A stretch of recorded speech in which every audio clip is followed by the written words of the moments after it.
at that. Does Ephesians 5 really tell women to submit to their husbands? Evangelical seminary professors respond. Now, there have been articles like this forever. But not coming from Dallas Theological Seminary. DTS.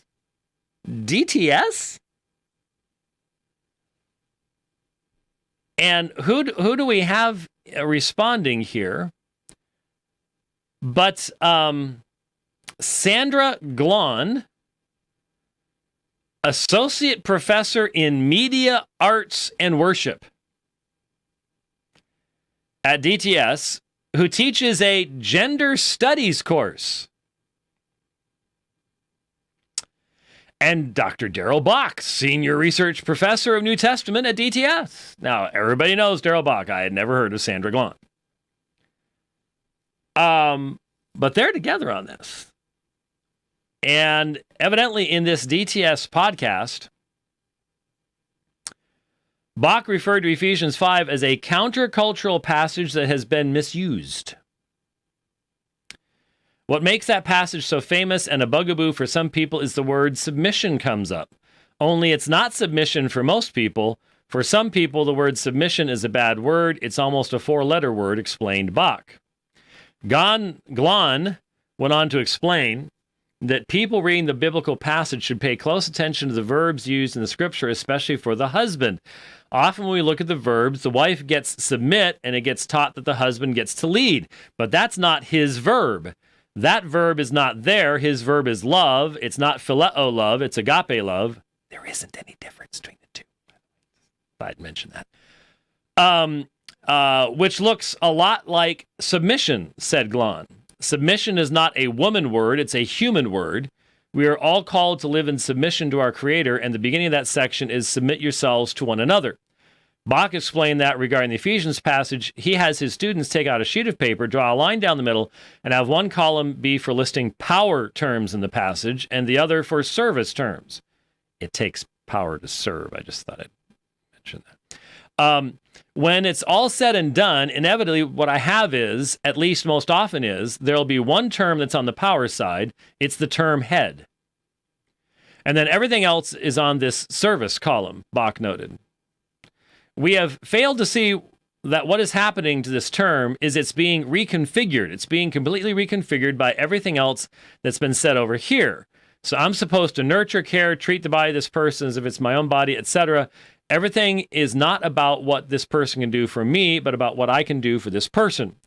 Bach's and Glahn's analysis of Ephesians was one of many topics related to gender, the church, and the Bible in the podcast. Okay. At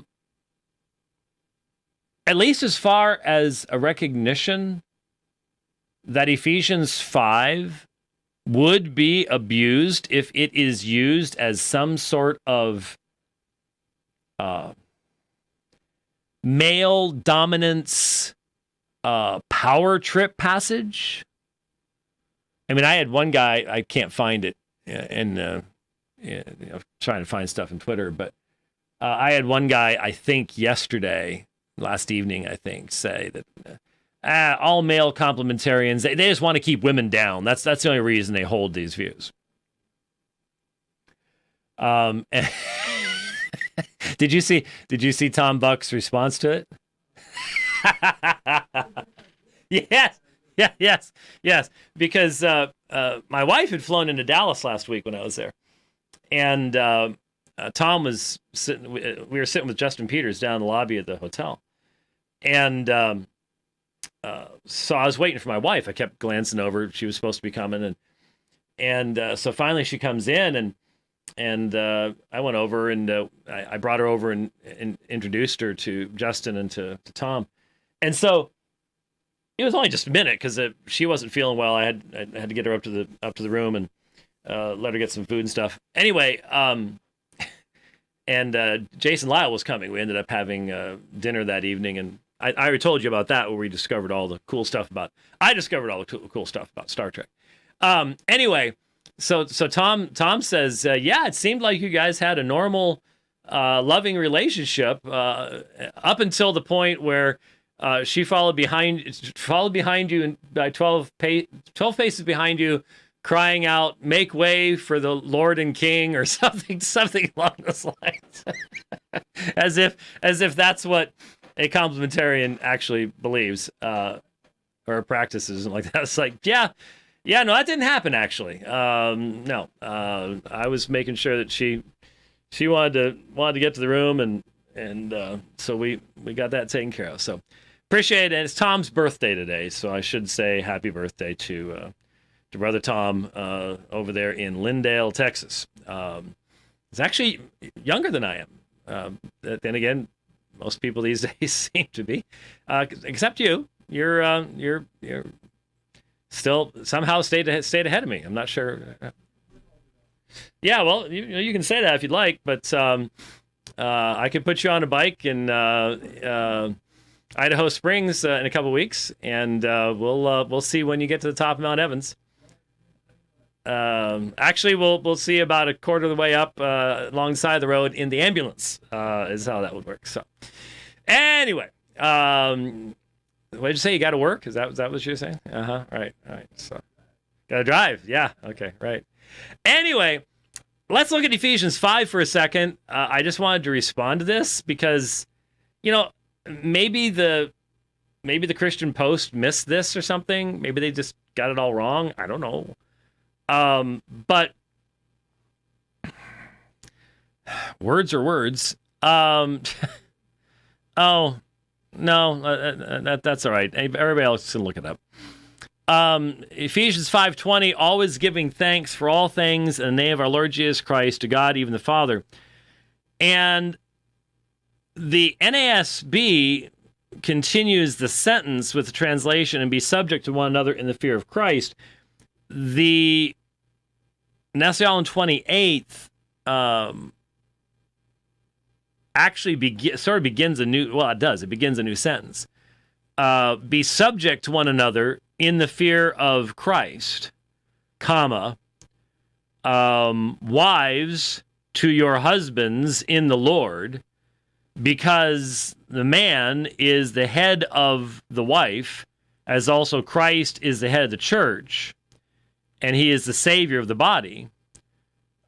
So there's there's multiple ways in which because remember, when the New Testament is written, there's no punctuation, there's no capitals, spaces between words, etc., etc. So it's editorial and interpretational as to where you make those breaks. But it is true that the verb to be subject is found in verse 21. Now, in the National 28th edition, there is no specific verb to submit in verse 22, but that's a textual variant. The majority text does have, the majority of manuscripts does have a form of hupotasso that is found right after wives to their own husbands be subject. There is a subjunctive form that is found in Sinaiticus, Alexandrinus. It's in the Syriac, Coptic. So it's let wives be subject to their husbands. So there are a lot of manuscripts that have some form of hupotasso. National 28th doesn't have that because P46, Vaticanus, and a couple of church fathers do not have it. And the idea is that it was much more natural to see it provided because it smooths things out than it would be not to have it there.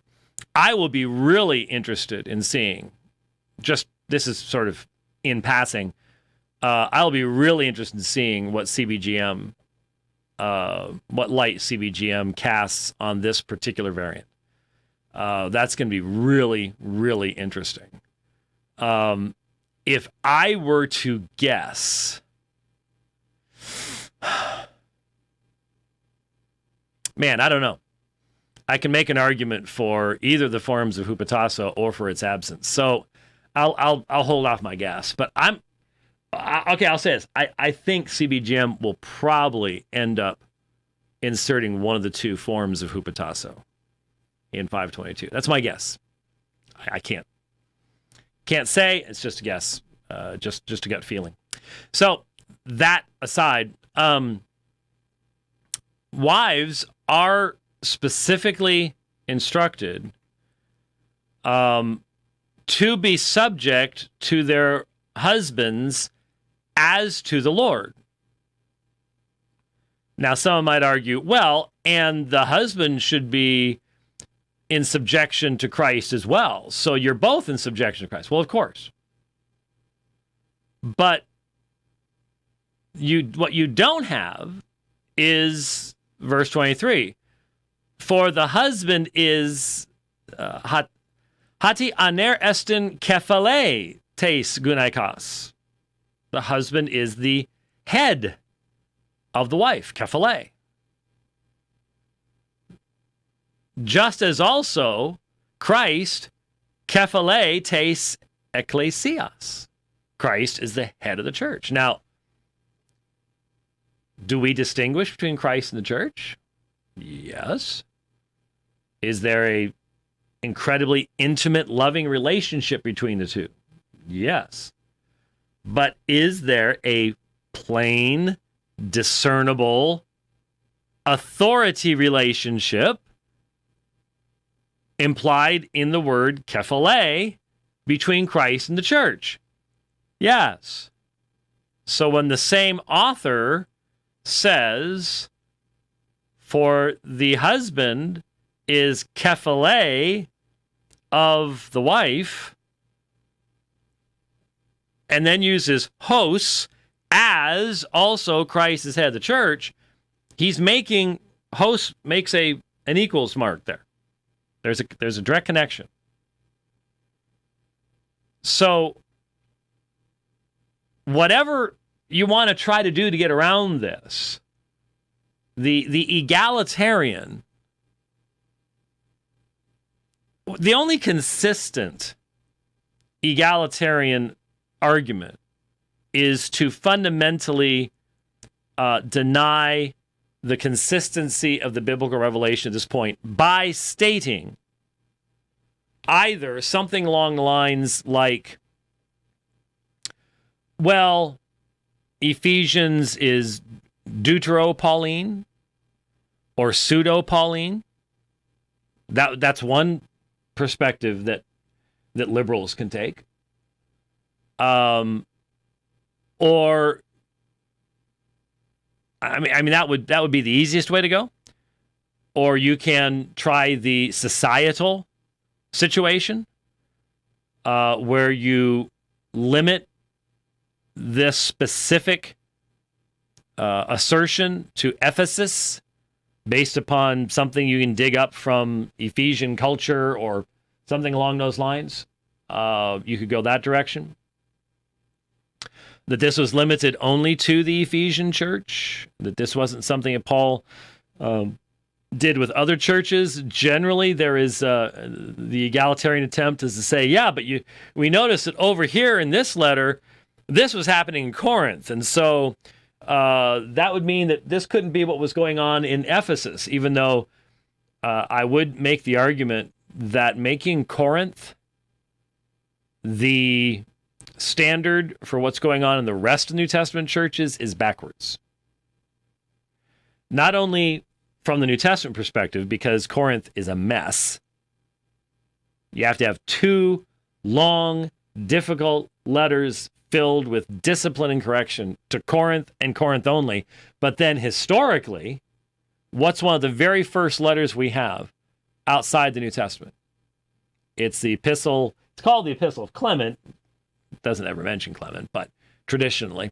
But it's an epistle from the church at Rome writing to the church at Corinth. And what has Corinth done? They've kicked the elders out. And Rome is remonstrating with them on the basis of equality, not we're in charge, we've got the Pope, blah, blah, blah, blah. That never happens. But as a fellow apostolic fellowship founded by an apostle, there is a remonstrance going on there on the part of Rome toward Corinth. So anyway, this would be some of the ways to try to get around this. But the direct statement, in answer, just the way it was, does Ephesians 5 really tell women to submit to their husbands? Evangelical seminary professors respond. I think if you had somebody read this article and say, okay, what was their response? What was their answer to the question? There would be confusion.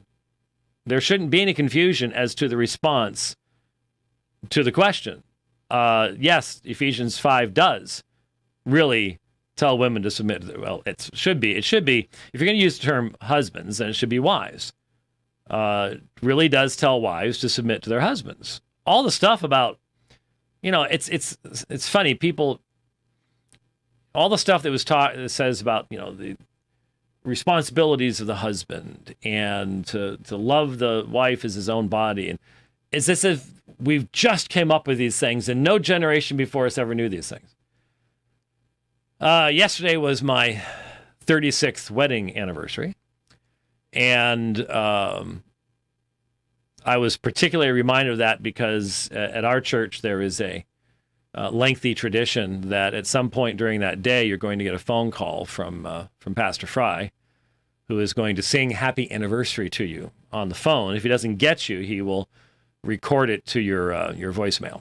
And so I got my happy anniversary phone call yesterday. And if your voicemail is full, he'll call you up and tell you to empty it.